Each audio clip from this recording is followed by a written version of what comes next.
En la historia de la numismática mexicana hemos tenido billetes de denominaciones muy altas. Sin embargo, en las monedas también llegamos a tener algunas que alcanzaron cifras muy altas. Y justo hoy vamos a ver la moneda de más alta denominación de nuestra historia.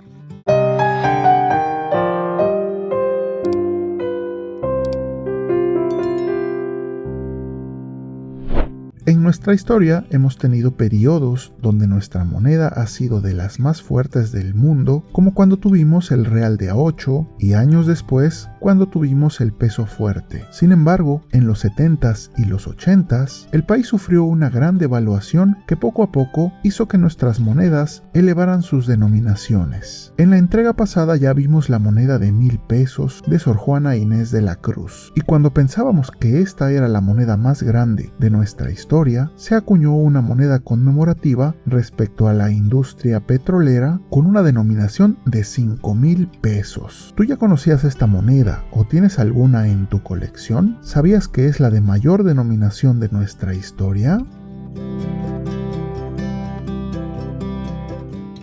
En cuanto a sus características técnicas se refiere, esta moneda tuvo su primera acuñación en 1988. Tiene una forma circular, como lo podemos apreciar aquí. Mide 33.5 milímetros de diámetro y pesa 17.3 gramos. Está fabricada en cuproníquel, ya que esta moneda se acuñó previo a la reforma monetaria, donde nuestras monedas perderían 3 ceros o ya se encuentra desmonetizada. Si aún fuera válida para hacer transacciones, solo valdría 5 pesos. Es una moneda que luce muy bien y a mi juicio tiene un diseño muy interesante que veremos a continuación.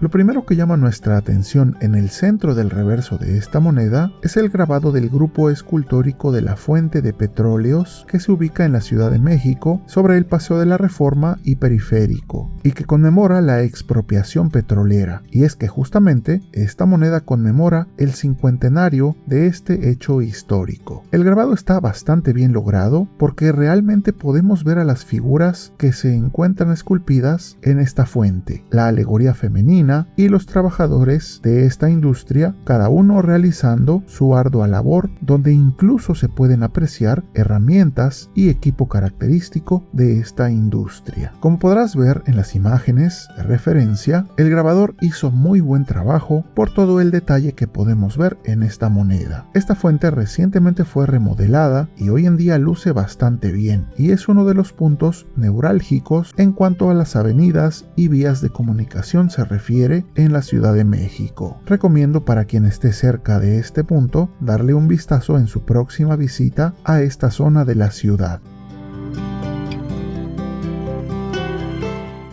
En la parte superior tenemos la palabra cincuentenario en letras mayúsculas, porque justamente eso es lo que conmemora esta moneda y se reitera esta conmemoración, ya que en el exergo tenemos la fecha de 1938 y 1988, que son justamente los 50 años de la expropiación petrolera, como lo dice la frase en mayúsculas que está un poco más abajo. Entre las fechas y la frase tenemos la ceca de la Casa de Moneda de México, y afuera del exergo, en la parte media, al lado izquierdo, tenemos la denominación de 5000 en formato vertical, y en el extremo derecho tenemos la fecha de acuñación, que en este caso es 1988, siendo esta la única fecha en que fue acuñada. Por su alta denominación en su tiempo, causó curiosidad y resultó una pieza bastante interesante para los coleccionistas y los usuarios. Lo último que podemos comentar es que carece de gráfila y tiene un listel liso. Y ya por último, si la inclinamos, nos daremos cuenta que posee un canto estriado continuo.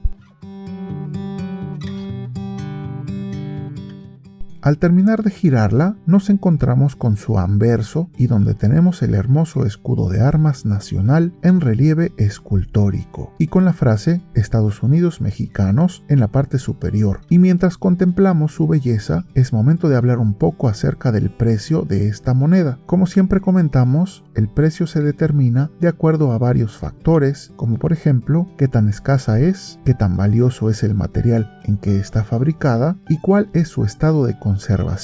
En este caso es una moneda que no es tan abundante, ya que solamente se acuñaron en 1988 con un total de 50 millones de unidades. Aparentemente son muchas, pero en comparación con algunas otras monedas, cuya acuñación sobrepasa los miles de millones, esta moneda se podría considerar que no es tan abundante, lo que hace que su precio no sea tan bajo. El problema que tiene es que el material en que está fabricada no es muy noble y por lo tanto disminuye su valor al ser de cuproníquel, y por eso es que se le calcula un valor de entre los 100 y los 200 pesos si es que está como nueva y casi recién salida de la fábrica. Como verás, no es una moneda que valga los miles de millones de pesos en los que quieren venderla en Mercado Libre. Sin embargo, su precio tampoco es despreciable, y si tienes una, podrías venderla fácilmente en unos 100 pesos o un poco más. ¿Tú qué opinas? ¿Ya sabías más o menos cuánto costaba esta moneda? Como siempre comento, para mí lo más importante no es tanto su costo monetario, sino lo que representa su valor numismático, y en este caso, lo que más cuenta es que es el ejemplar de mayor denominación de nuestra historia y que conmemora uno de los eventos históricos de nuestra nación, sin mencionar que estéticamente tiene un grabado muy hermoso, y todo eso hace que numismáticamente hablando sea una moneda bastante interesante y que vale mucho la pena tenerla en nuestra colección. Por último, envío un agradecimiento especial a nuestros amigos numismáticos que han obtenido una de las membresías del canal. Gracias a ellos y su soporte moral es que este proyecto sigue adelante difundiendo la bella numismática mexicana por todo el mundo. También agradezco en general a todos los que han llegado hasta este punto del video, ya que es gracias a ellos, a su me gusta y su suscripción, que el canal sigue creciendo y llegando a más personas. Gracias nuevamente por apoyar tanto el canal, y recuerden siempre apreciar las monedas y billetes, no solo por su costo monetario, sino también por su valor histórico, artístico y cultural. Esto es Numismat.